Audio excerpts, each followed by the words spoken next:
Hello, this is Mr. Loreline, and in this video, this is my weekly roundup of what we will be doing in Literature 8. So, starting tomorrow on Monday, we're going to have a Zonk review game. To get ready for the quiz for A Sound of Thunder and the Most Dangerous Game, going to be talking about some character analysis and then also some literary devices that we have talked about for the past 2 weeks.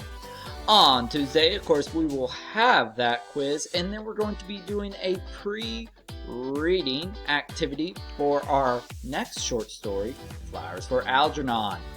So that means Wednesday, we are going to be taking some notes and also visiting a website, focus on illusion and what are illusions, and then also focus in on the other reading skill we're going to be working on for the next week with making inferences. Then, of course, we'll get to the short story, Flowers of Algernon, on Thursday, September 17th. We'll begin working on that worksheet number 1, which will be on Google Classroom. And then, of course, we'll be finishing that worksheet on Friday and continue reading Flowers of Algernon. So that is your weekly roundup of what we will be doing in Literature 8.